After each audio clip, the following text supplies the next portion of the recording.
Good morning, students. Today we will study about the next topic, that is types of recruitment. Types of recruitment chapter में ये जो हमारा chapter है recruitment का, इसमें दो टाइप्स हैं रिक्रूटमेंट के. फर्स्ट वन इज इंटरनल और सेकंड टाइप कौन सा है बेटा? एक्सटर्नल.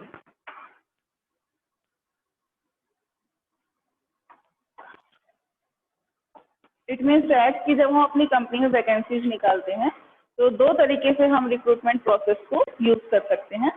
एक तो इंटरनल सोर्स हो सकता है हमारा, जो कंपनी के अंदर ही रहता है, और एक एक्सटर्नल सोर्स है जो कंपनी के बाहर से. इट मीन्स दैट कंपनी के बाहर से हम क्या करते हैं, एम्प्लॉयज को अपॉइंट करते हैं अपनी कंपनी में. इंटरनल सोर्स में कंपनी के अंदर इंटरनली सारी चीजें क्या हो जाती है, मैनेज हो जाती हैं. अगर कहीं पर एक्स्ट्रा एम्प्लॉय होते हैं तो और डेफिशिएंसी वाले प्लेस पर हम उनको क्या कर देते हैं, ट्रांसफर कर देते हैं. तो इसके अंदर डिफरेंट सोर्सेज हैं रिक्रूटमेंट के, उनको हम यहाँ पर डिटेल में पढ़ेंगे. तो कुछ पॉइंट्स तो इंटरनल के तो आज हम पूरा ही पढ़ लेंगे, लेकिन एक्सटर्नल के कुछ ही पॉइंट्स हो पाएंगे, बाकी we will discuss in later. तो यहाँ पर इंटरनल सोर्स ऑफ रिक्रूटमेंट में 3 पॉइंट्स आते हैं. First one is transfer, second promotion,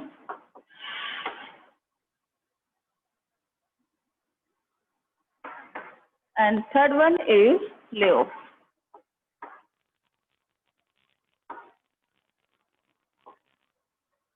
पहले इनके बारे में डिस्कस करते हैं, बाद में एक्सटर्नल के सोर्स लिखेंगे वहां पर. तो पहला जो सोर्स है वो आपका कौन सा है? ट्रांसफर है. सेकंड प्रमोशन और लेऑफ. इसमें बहुत ज्यादा मुझे एक्सप्लेन करने की नीड है नहीं. ट्रांसफर का जो सोर्स है वो हम लोग तब यूज करते हैं जब हमें अपनी कंपनी में किसी एक पर्सन का एक प्लेस से दूसरे प्लेस पर, एक one branch to another branch, या फिर one shift to another shift. जैसे शिफ्ट चलती है कंपनी में, मॉर्निंग शिफ्ट, इवनिंग शिफ्ट. तो इसी तरीके से अगर हम किसी पर्सन का मॉर्निंग शिफ्ट से इवनिंग की शिफ्ट में ट्रांसफर करना चाहते हैं, किसी की पोस्टिंग करना चाहते हैं, तो वो इजिली यहाँ पर यूजफुल है. हम यहाँ पर ट्रांसफर को यूज कर सकते हैं किसके थ्रू? जब हमें सेम पर्सन को सेम ही पोस्ट पे ट्रांसफर करना हो. पोस्ट सेम होनी चाहिए, उसका स्टेटस सेम होना चाहिए, उसकी रिस्पॉन्सिबिलिटी सेम रहनी चाहिए. तभी जो वो उसका जो चेंज है वहां पर वो क्या कहलाएगा? ट्रांसफर कहलाएगा. अगर वहां पर रिस्पॉन्सिबिलिटी स्टेटस में चेंजेस आते हैं, then it will not be called the transfer. Transfer हम उसको कब कहेंगे? जब वहां पर उसकी रिस्पॉन्सिबिलिटी सेम होंगी, जब उसकी वहां पे स्टेटस सेम रहेगा और उसकी पोस्ट भी सेम रहेगी. तो सेम पोस्ट पर, सेम रिस्पॉन्सिबिलिटी के साथ और सेम स्टेटस के साथ जब हम किसी पर्सन को दूसरे प्लेस पर ट्रांसफर करते हैं, उसको चेंज करते हैं, नया प्लेसमेंट देते हैं, then it will be called the transfer. वो one branch to another branch में हो सकता है, one shift to another shift, और एक कंपनी में एक डिपार्टमेंट से दूसरे डिपार्टमेंट में भी पॉसिबल है. जैसे परचेज डिपार्टमेंट से प्रोडक्शन डिपार्टमेंट में कर सकते हैं, मार्केटिंग डिपार्टमेंट से सेल्स डिपार्टमेंट में, अंदर उसकी डिपार्टमेंट है वहां पर कर सकते हैं हम लोग. फाइनेंस डिपार्टमेंट से दूसरे डिपार्टमेंट में ट्रांसफर कर सकते हैं. इस तरीके से पॉसिबिलिटीज यहाँ पर अराइज होती हैं. ये तो रहा ट्रांसफर का केस, जो बहुत इजी है. सबसे पहला बहुत इजी यहाँ से क्वेश्चंस बनते हैं. नेक्स्ट है डेट इज प्रमोशन. प्रमोशन भी आपको पता है. प्रमोशन में क्या होगा कि जब हम किसी एक लोअर लेवल के एम्प्लॉय को, लोअर लेवल कह दीजिए मिडिल लेवल, मीन्स दैट कि जो हमारा सबऑर्डिनेट है, किसी भी पर्सन को जब उसके अपर वाली पोस्ट पे क्या करते हैं, प्रमोट करते हैं. जैसे ये हमारी स्केलेट चेन थी, ए, बी, सी, डी और ई. डी के अपर वाली पोस्ट कौन सी है? सी. सी का रिटायरमेंट हो गया, वो यहाँ से कंपनी छोड़ के चला गया है, रिटायरमेंट हो गया सी का. अब वो वहाँ पर पोस्ट खाली है. तो हम क्या कर रहे हैं, अगर हमारा डी बहुत कैपेबल एम्प्लॉय है और वो अच्छे से कंपनी में काम करता है, एफिशिएंट है, तो हम उसको क्या कर सकते हैं, प्रमोट कर सकते हैं इन प्लेस ऑफ सी. तो यहाँ पर क्या होगा, डी का स्टेटस भी चेंज होगा, उसकी रिस्पॉन्सिबिलिटीज, उसे अथॉरिटीज ज्यादा मिलेंगी, और सबसे बड़ी बात, उसको वहाँ पे स्टेटस भी उसका चेंज होगा. ये सारी चीजें जब चेंज होगी तो इस प्रोसेस को हम क्या कहेंगे, प्रमोशन. उसका अपर शिफ्ट हुआ है, यानी अपर वाले लेवल पे उसको क्या कर दिया गया, प्रमोट कर दिया गया, उसे अपर वाली जॉब जो है प्रोवाइड की गई है।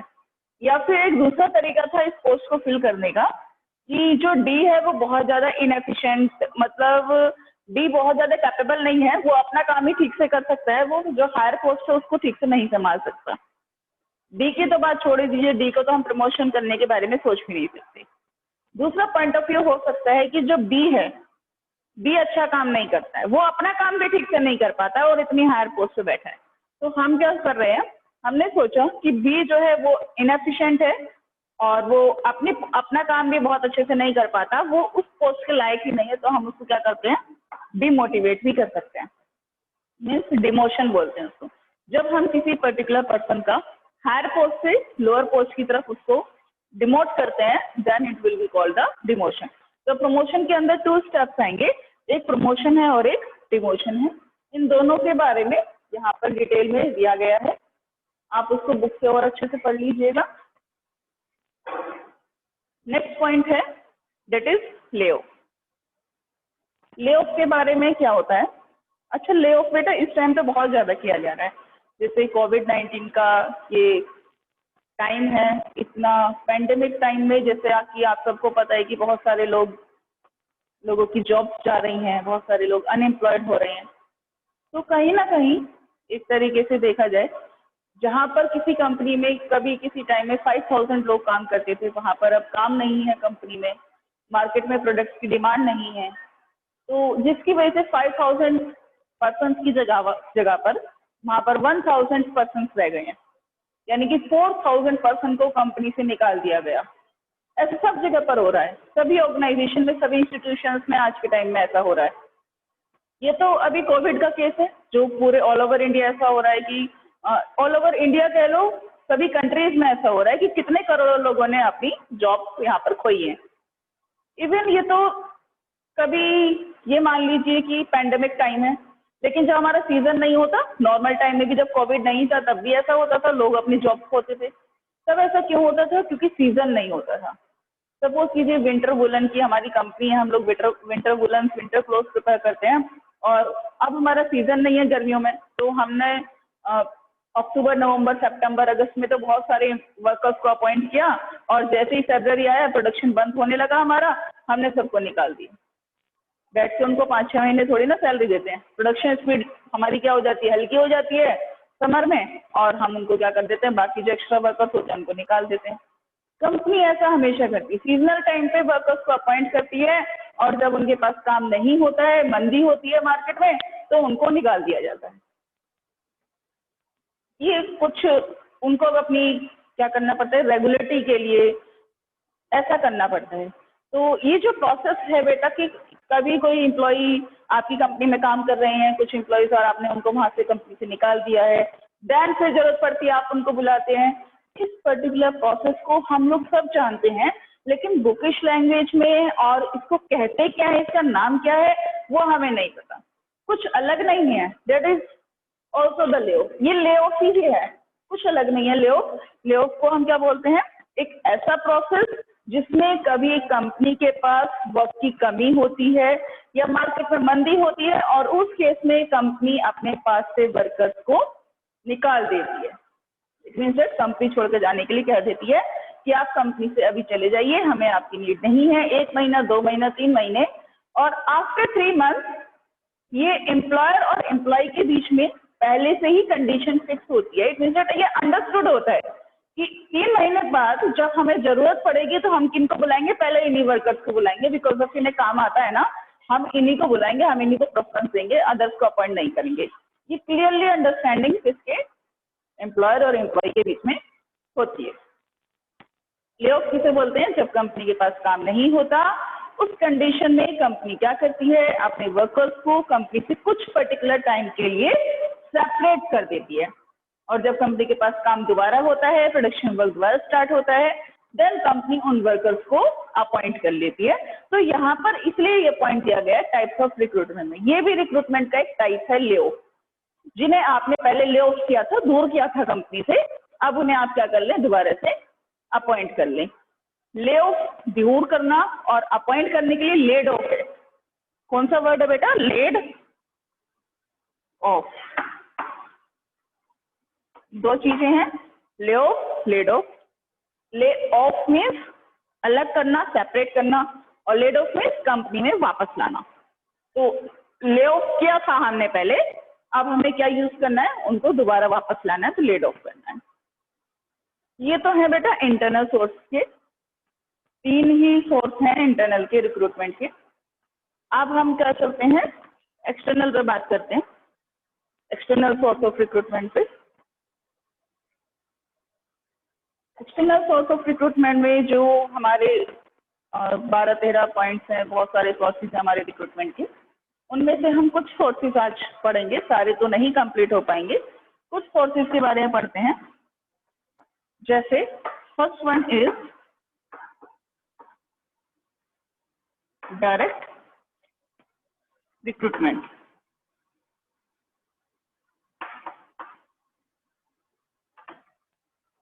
ठीक है, पहले इसे देखते हैं डायरेक्ट रिक्रूटमेंट क्या होता है। कंपनी क्या करती है कि जब कंपनी को अपने यहाँ पर वर्कर्स की नीड होती है, ये जो सोर्स है बेटा, आपको इसमें ये भी ध्यान रखना पड़ेगा सभी सोर्स में कि कौन सा पर्टिकुलर जो सोर्स है वो किस लेवल के एम्प्लॉयज के लिए ज्यादा यूजफुल है। सभी सोर्सेज के अपनी अलग अलग इंपॉर्टेंस है, और हर एक सोर्स पूरी कंपनी में सभी एम्प्लॉयज के लिए अप्लाई नहीं किया जा सकता। जिससे डायरेक्ट रिक्रूटमेंट का सोर्स है, इसे आप कंपनी में जनरल मैनेजर के अपॉइंटमेंट के लिए यूज नहीं कर सकते। तो कुछ सभी सोर्सेज की अपनी अपनी अलग अलग लिमिटेशंस है, किस पर्टिकुलर लेवल के एम्प्लॉयज के लिए किसको यूज किया जा सकता है, आपको उसी हिसाब से ध्यान रखना है। और अपने पास नोट डाउन भी अलग से करते रहिएगा, क्योंकि केस स्टडी में वही सारी चीजें इंपॉर्टेंट होती हैं जो पूछी जाती हैं। तो इसलिए डायरेक्ट रिक्रूटमेंट सबसे पहली बात ये किसके लिए होता है? वर्कर्स के लिए है। या आप ये कह सकते हैं कि आपकी कंपनी में जितने भी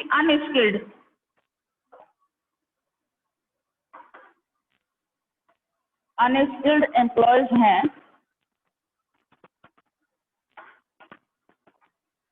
उन सब के लिए डायरेक्ट रिक्रूटमेंट यूज किया जा सकता है। जिन्हें एक पर्टिकुलर किसी स्किल की जरूरत नहीं होती, या फिर किसी में कोई स्किल नहीं है, अनएजुकेटेड पर्सन है, जो वर्कर्स हैं, अनएजुकेटेड पर्सन के लिए बहुत इजीली यूज की जा सकती है डायरेक्ट रिक्रूटमेंट। अब इसका प्रोसेस क्या होता है? कंपनी में क्या करते हैं, हम एक A4 शीट पेपर पे, जैसे हमारे अपने प्रिंट आउट निकलते हैं, उस सिंपल पेपर पे एक नोटिस प्रिपेयर करवाते हैं।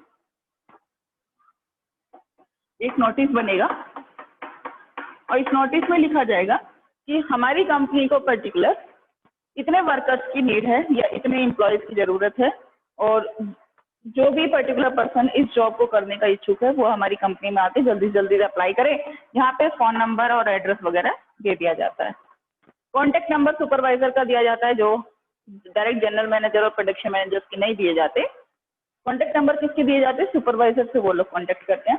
तो इस तरीके का नोटिस एक प्रिपेयर कराया जाता है। सिंपल नोटिस होता है, बहुत सिंपल लैंग्वेज में, कि यहाँ पर जो है अनपढ़ या बिना पढ़े लिखे लोगों के लिए नौकरियां हैं। आपने इस तरीके से नोटिस देखे होंगे जब हम लोग दिल्ली गाजियाबाद जाते हैं, तो कुछ नोटिस ऐसे होते हैं जो रोड के बीच में पिलर्स होते हैं, उन पिलर्स पर पेस्टेड होते हैं।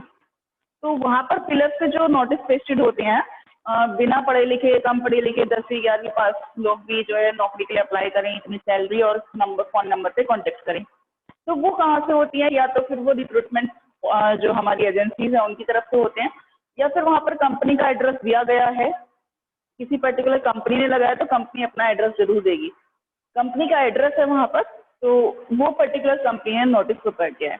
इस तरीके का नोटिस कंपनी कुछ जगहों पर लगाती है, जैसे अपनी कंपनी के अंदर वर्कशॉप एरिया, जहाँ पर सभी वर्कर्स का आना जाना होता है, जहाँ पर बाकी अदर जो वर्कर्स हैं उनका सबका आना जाना होता है, जिससे कि सभी वर्कर्स देखें और अपने कॉन्टेक्ट में उनकी जितने भी पर्सन हैं सबसे ज्यादा पर्सन को लेकर आ सके, उनको बता सके कि हमारी कंपनी में मेरे ही पोस्ट पर, सेम पोस्ट पर जॉब निकली हुई है, जो भी पर्सन आना चाहते हैं वो अप्लाई कर सकते हैं। वर्कर्स जाकर अपनी फैमिलीज वगैरह में, वहाँ तो क्या होता है, कम एजुकेटेड पर्सन होते हैं, पूरे फैमिलीज एक साथ निकल जाते हैं काम पर जॉब करने के लिए। कोई एज लिमिट नहीं है, कोई एजुकेशन का क्राइटेरिया नहीं है, तो उनकी सैलरी भी बहुत कम होती है। वो सब लोग पूरी फैमिली एक साथ जो है वर्क करने के लिए निकल जाते हैं। ये ऐसी पोस्ट है। तो यहाँ पर क्या सिंपल नोटिस प्रिपेयर कराया जाता है A4 शीट पेपर, उसे हम कंपनी के वर्कशॉप एरिया में नोटिस बोर्ड पर लगा देते हैं। कंपनी में जो हमारा फैक्ट्री गेट है वहां पर लगा देते हैं जहाँ वर्कर्स का आना जाना है। कंपनी के बाहर जो पिलर्स होते हैं, main pillars, road side pillars, वहां पर भी हम इस नोटिस को लगा सकते हैं। और बहुत इजी लैंग्वेज में इसमें यूज करते हैं जिसमें कि हमारे जो वर्कर्स हैं वो आसानी से इसको पढ़ सकते हैं। ठीक है, डायरेक्ट रिक्रूटमेंट के बाद हम लोग आगे चलते हैं।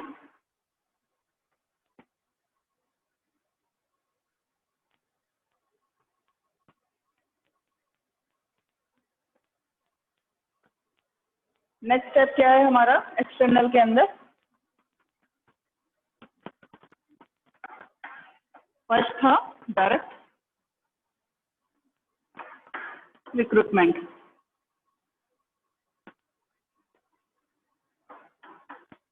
सेकंड क्या है बेटा? Casual collar.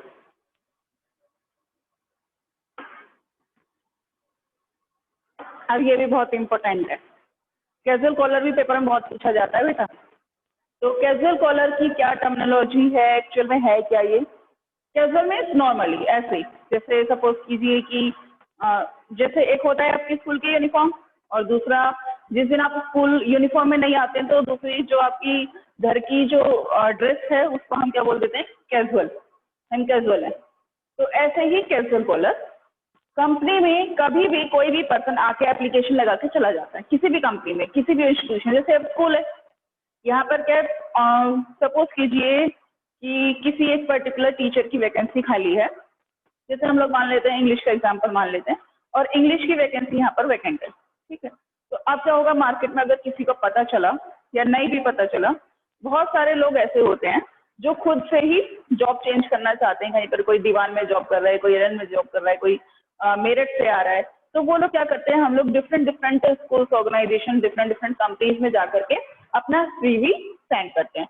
ईमेल कर सकते हैं अपना CV, किसी के थ्रू वहाँ पे सेंड कर सकते हैं, रिसेप्शन पे आकर खुद सबमिट करा सकते हैं। हमें अपना CV उस पर्टिकुलर ऑर्गेनाइजेशन में सेंड कराना है।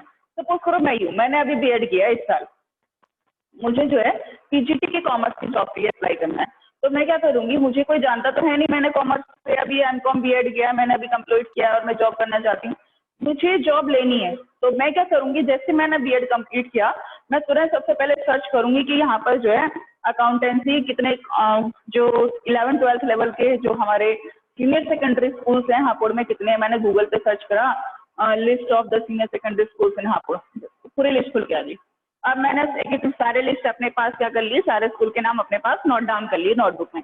अब मैंने क्या करा, सारे स्कूल्स की ईमेल आईडी सर्च की, इस स्कूल की ईमेल आईडी क्या है, दूसरे स्कूल की क्या है, एलएन की क्या है, दीवान की क्या है, डीपीएस की क्या है, मैंने सबकी ईमेल आईडी सर्च कर ली। ईमेल आईडी सर्च करने के बाद जैसे ही मैंने अपना रिज्यूम अपलोड किया, मैंने सारी ईमेल आईडी पे क्या कर दिया, अपना रिज्यूम सेंड कर दिया। अब ईमेल आईडी चलने लगी। पहले हम क्या करते थे, डिफरेंट डिफरेंट कंपनीज में जाकर के खुद ही अपना CV लगाते थे रिसेप्शन एरिया पे। अब क्या है कि हमें डिफरेंट स्टेट में, डिफरेंट कंट्री में जॉब लेनी होती है, तो ऑनलाइन ही सारा काम हो जाता है, ऑनलाइन ही CV सेंड करते हैं, ऑनलाइन ही हमारे इंटरव्यू भी कंडक्ट हो जाते हैं। तो यहाँ पर क्या है, इसी तरीके से सभी कंपनीज में, ये तो सिर्फ मैं आपको एक पर्सन की बात करा रही हूँ, ऐसे ही बहुत सारे पर्सन होते हैं जो क्या करते हैं, कंपनी में जॉब के लिए अप्लाई करते हैं। तो कंपनी के पास बहुत सारी एप्लीकेशन पूरे साल में क्या हो जाती हैं, कलेक्ट हो जाती हैं। जब हमारे पास बहुत सारी डिफरेंट डिफरेंट पोस्ट की एप्लीकेशन कंपनी में हैं और इस साल हमारे पास वैकेंसीज कम है, तो हम वैकेंसी निकालकर एडवर्टीजमेंट में मनी वेस्ट क्यों करें, है ना। एडवर्टीजमेंट में क्या पैसे खर्च नहीं होते कंपनी के, एक बड़ा नोटिस तो हमें बनवाना पड़ेगा, टाइम खर्च होगा, मनी वेस्ट होगी, तो क्यों हम वेस्ट करें। कंपनी में बहुत सारे रिज्यूम है, उनको फोन करो, कॉल करो और वो खुद आएंगे जॉब के लिए। उनको हम फोन करके इंटरव्यू का टाइम देंगे, जी आपने हमारी कंपनी में जॉब के लिए अप्लाई किया था और अब इस टाइम पर, इस डेट को इंटरव्यू है, आप इंटरव्यू के लिए आ जाइए। उन कैंडिडेट्स में से जो हमें पसंद आएगा हम उनको जॉब के लिए रख लेंगे। बस इसकी एक लिमिटेशन है, ऐसा जरूरी नहीं है कि जिस पर्टिकुलर पोस्ट के लिए हमें जरूरत है एम्प्लॉय की, उसका CV भी हमारे पास आया हो। जैसे हमें अपनी कंपनी में फाइनेंस मैनेजर की जरूरत है और हमारे पास फाइनेंस मैनेजर के लिए ही CV आया हो, ऐसा कंपल्सरी नहीं है। क्लर्क वगैरह के तो नॉर्मल हम किसी पर्सन को अपॉइंट कर सकते हैं। स्पेशल जो पर्टिकुलर हमें स्पेशलाइजेशन अगर किसी चीज में फील्ड में चाहिए होता है, तो वहाँ पर किस चीज़ की ज़रूरत होती है स्पेशलाइजेशन के लिए, हमें उस पर्टिकुलर एजुकेशन वाले पर्सन की नीड है। उसके लिए फिर हमें क्या निकालने पड़ते हैं, एडवर्टीजमेंट। कभी ऐसा कॉन्सिडेंस भी हो जाता है कि हमारे पास जो पर्टिकुलर वैकेंसी है उसके हमारे पास रिज्यूम पहले ही आए हुए हैं, तो हम रिज्यूम को कॉल करके उन पर्टिकुलर पर्सन को इंटरव्यू के लिए बुला लेते हैं। ऐसे पर्सन वेटिंग लिस्ट में होते हैं। जब वो कंपनी में रिज्यूम लगाते हैं तो हम उनसे बोलते हैं सर अभी तो वैकेंसी नहीं है, जब वैकेंसी होगी तो हम आपको कॉल कर देंगे। इस तरीके से उन्हें बोलकर वहाँ से तब लीव किया जाता है जो भी अपनी कंपनी में अप्लाई करने के लिए आती हैं। ये रहा कैजुअल कॉलर सेकेंड पॉइंट। एक और बेटा टाइम वैसे अब होने वाला है, पर मैं 2 पॉइंट और समझाना चाहूंगी छोटे छोटे से, बीच में से स्किप कर देते हैं हम, क्योंकि इसके बाद के एक बेटा एडवर्टाइजिंग वाला है, मीडिया एडवर्टाइजिंग वाला थर्ड पॉइंट है, उसको देखते हैं पहले। Media advertising. मीडिया एडवर्टाइजिंग में यहाँ पर बताया है, सिंपल वाला है ये, जैसे हम टीवी में एडवर्टाइज कराते हैं या फिर न्यूज़पेपर में एडवर्टाइजमेंट हम लोग दे सकते हैं। एक नोटिस प्रिपेयर करके कि हमारी कंपनी में इस पोस्ट पे इतने पर्सन की जरूरत है, सिंपल एक नोटिस प्रिपेयर किया, हमने न्यूज़पेपर में दिया, न्यूज़पेपर में दे सकते हैं, टीवी चैनल्स पे दिखा सकते हैं, किसी मैगजीन में दे सकते हैं हम। ये डिफरेंट क्या है तरीके हैं जिसमें हम मीडिया एडवर्टाइजिंग के थ्रू वैकेंसी निकाल सकते हैं। तो मीडिया एडवर्टाइजिंग का आपको पता ही है, बस ये थोड़ा सा कॉस्टली सोर्स होता है क्योंकि इसमें हमारे मनी ज़्यादा वेस्ट होती है। एडवर्टाइजिंग के पैसे खर्च होते हैं, डायरेक्ट रिक्रूट में कोई मनी वेस्ट नहीं होती, हमारी कैजुअल कॉलर में कोई हमारे मनी वेस्ट नहीं होती है किसी भी तरह की, मीन्स वैकेंसी निकालने में। रिक्रूटमेंट प्रोसेस में, सिलेक्शन में तो बाद की बात अलग है, ट्रेनिंग में तो पैसे खर्च होंगे, लेकिन रिक्रूटमेंट में डायरेक्ट रिक्रूटमेंट में कोई मनी खर्च नहीं होती हमारी, कैजुअल कॉलर में कोई पैसा खर्च नहीं होता एप्लीकेशन मंगाने में।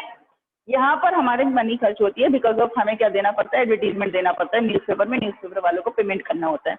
टीवी में निकालेंगे, मैगजीन में निकालेंगे तो भी उसके लिए हमें क्या करना पड़ता है, पेमेंट करना पड़ता है। ठीक है, इसके बाद बेटा टाइम एक बार चेक कर लेती हूँ, बस 3-4 मिनट है, चलिए ओवर करते हैं बेटा, बस मैं अटेंडेंस से नाम बोल देती हूँ।